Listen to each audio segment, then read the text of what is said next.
Bienvenidas y bienvenidos a una nueva edición de Las 5 Cortas. El día de hoy me acompaña Omar Ceballos y Hemingway Desconocidos. Si ustedes han leído la página, en algún momento se han topado con un post que ha generado bastantes visitas y revuelo y que se compartió bastante. Se llama El día en que Hemingway vino al Perú. Por ahí a veces podía sonar a leyenda urbana, ¿no? Porque no hay mucha información en internet, pero los pocos archivos que existen y las crónicas demandan que sí había una visita de Hemingway al Perú y particularmente a Cabo Blanco, a la playa Cabo Blanco. Cuéntanos un poco acerca de eso. Bueno, él viene en abril del año 56 al Perú, atraído por un dato que le habían dado amigos pescadores. Bueno, ya sabemos que él era un gran pescador, pesca de altura, ¿no? Y le habían dicho que en el Perú había un paraíso de la pesca de altura, grandes ejemplares de merlines negros y peces espada. Y en ese momento la Warner Bros. Estaba filmando una versión de la película basada en su novela corta El viejo y el mar. Entonces él convence a los productores y se viene en un vuelo charter al Perú. Y ahí hay un dato curioso. Yo también, como muchos que pueden imaginar, Hemingway no vino a Lima. Aterrizó directamente en una base militar norteamericana que existía en Talara, que se llamaba El Pato.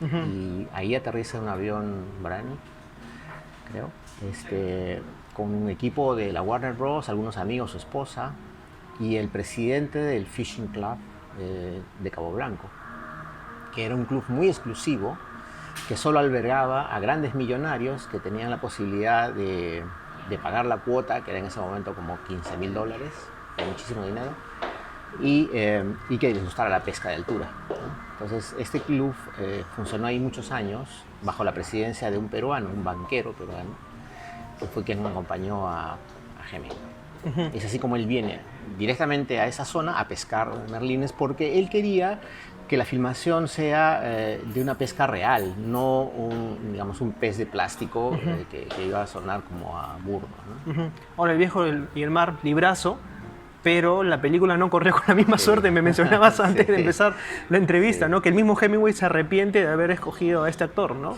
Sí, en realidad lo escoge en compañía con los productores de la Warner Bros., pero Spencer Tracy no fue precisamente ese viejo cubano que él hubiera querido representar, quizá con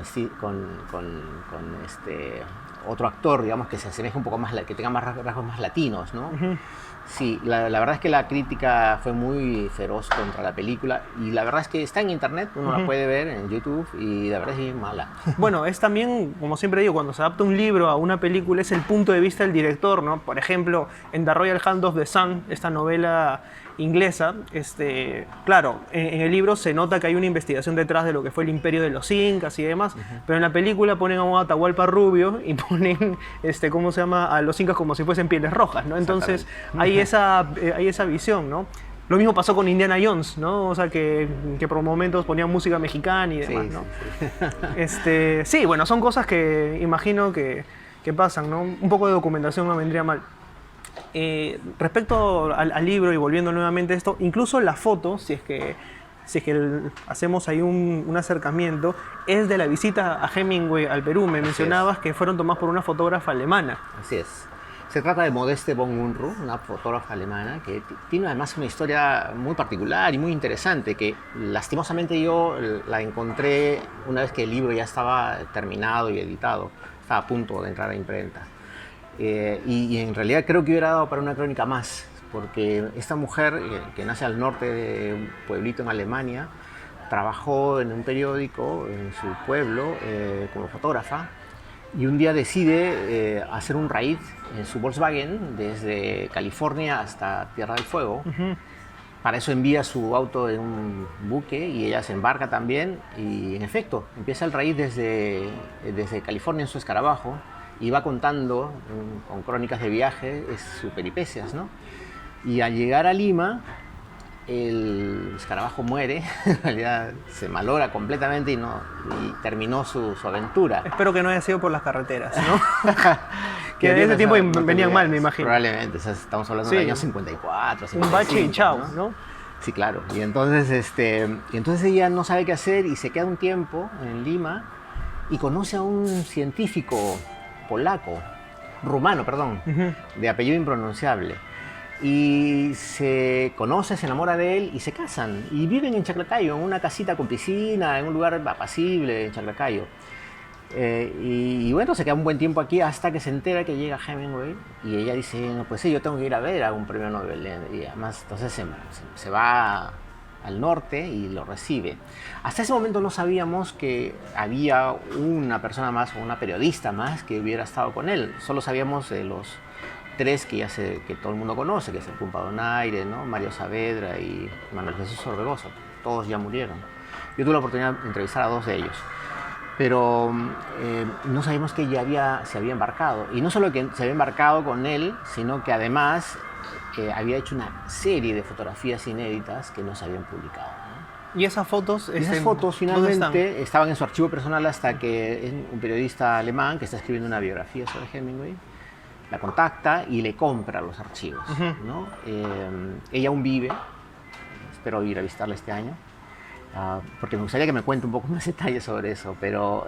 daría para una segunda crónica de repente. Yo creo que sí, sin duda, porque toda su travesía, la estancia en el Perú y además la cercanía que tuvo con ambos personajes, con Hemingway y con Mary Walsh. Ahora, con o sea, por lo poco que yo pude averiguar, ¿no? O sea, dentro de estas crónicas que escribieron otras personas y que imagino que también has revisado en algún momento como insumo para poder realizar el libro, ¿no? Es un Hemingway muy amable que barja dicharachero como él solo, que viene de una experiencia cubana previa, claro, y que tiene muy buena recepción entre la prensa local. O sea, y eso es algo que me hace un poco de ruido. ¿En Lima nadie se enteró de que Hemingway venía? ¿O solo... No, sí, claro. Okay. Se difundió que venía, claro. Era un premio Nobel ya muy reconocido. Y hay información y cables de agencias internacionales que daban cuenta que él venía al Perú. Era noticia. Por eso es que los 3 periódicos más importantes de Lima, La Crónica, El Comercio y La Prensa, envían sus corresponsales para allá. Y ahí está el quid del asunto, pues, porque cuando uno lee lo que ellos escribieron, uno entiende que por qué razón hay tantos datos sueltos y por qué hay tantas cosas que no cuadran en la historia. Y también incluso en la cantidad de días que se quedó en el Perú. Unos decían que había quedado 30 días, otros 28 y finalmente fueron 36. O sea, más de un mes. Sí, claro. ¿Por qué razón? Porque en ese tiempo los corresponsales tenían que o enviar su información por teletipo o por teléfono, que además el teléfono en ese tiempo era bastante precario, y en la redacción de los periódicos alguien o un periodista recibía la información, volteaba la nota y la escribía según lo que él entendía. Por lo tanto, los despachos cablegráficos y de información que venían de Piura no eran precisamente lo que el periodista había visto. O sea, no eran testigos de excepción los redactores que volteaban la nota. O sea, nunca tan cierto esto del teléfono malogrado. Claro, por supuesto. Y eso me imagino que daba pues espacio a que se tejan mitos, historias, leyendas, ¿no? Y de hecho muchas cosas que se dijeron que no eran ciertas. Por ejemplo, alguna de estas cosas que se dijeron y que no es cierta. Lo que te estoy comentando, el tiempo de estancia en el Perú, el tiempo exacto, el tiempo en que se quedó pescando, ¿no? Y además porque eso ha alimentado todo este mito que hay en torno a él en el propio Piura, porque si tú vas, cuando yo tuve la oportunidad de ir para corroborar muchas cosas, muchos de los pescadores ya mayores te dicen que lo conocieron y en ese tiempo no eran niños. Entonces encuentras con mucha gente que sí, yo lo conocí, yo tomé con él, yo salí a pasear con él, o sea, lo cual no es cierto, él no salió del claro, tiempo, ¿no? O sea, y es muy improbable también, o sea, que alguna de estas personas quede viva, ¿no? O sea, el tiempo ya pasó bastante. Hay algunos todavía vivos, okay. Como te digo, en ese tiempo eran niños, ¿no? Entonces, yo nací en el 58, o sea que 2 años antes él estuvo aquí en el Perú. Bien, Omar, para ir concluyendo un poquito, todos estos datos, todas estas cuestiones están volcadas en este libro que se llama Hemingway Desconocido. No solo eso, son en realidad 4 crónicas periodísticas que tienen un común denominador. Las 4 no han sido recogidas en las biografías oficiales de Hemingway. Ese es, yo creo, el aporte que tiene este libro, porque lo que he querido era aportar de alguna manera historias que no se habían recogido oficialmente. Y yo he revisado, no sé, alrededor de 30 o 40 biografías y ninguna habla sobre su estancia en el Perú. Alguna de ellas siempre dice, sí, estuve en el Perú pescando, pero punto, no dice más nada. ¿Y a qué se debe este apartamiento, ¿no? O sea, que de pronto la visita a Hemingway ha sido pues irrelevante para al menos los biógrafos oficiales. No lo sé, en realidad no sé si la noticia no trascendió las fronteras del Perú, no lo sé. Lo cierto es que no están en las biografías. Y además, esos 22 años que vivió en Cuba, daba para muchísimo más. Y hay una razón muy fundamental por la cual esas historias no se han contado. Porque Cuba vive un bloqueo, como todos sabes, un bloqueo económico, un bloqueo de información hace muchísimos años. Entonces, muchos de los personajes y las historias se han quedado en la isla y no han salido fuera de ella. Entonces, cuando tú vas allá y buscas personajes, testigos, te vas a encontrar con historias que nunca has escuchado. Porque él vivió 22 años, era casi su segundo país. Claro. Entonces, era razón fundamental suficiente como para saber que había muchas cosas más por contar. Definitivamente, ¿no? Definitivamente.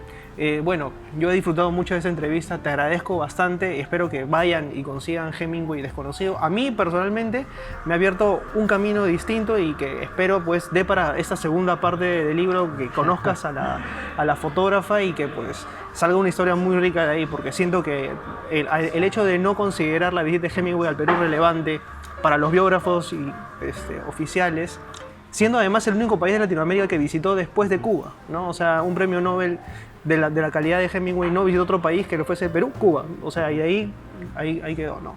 Así que nada, los invito a poder leer Hemingway Desconocido conmigo y con Omar. Muchas gracias, Omar. No, gracias a ti, Gianfranco. Será para otra ocasión en las 5 cortas. Chao.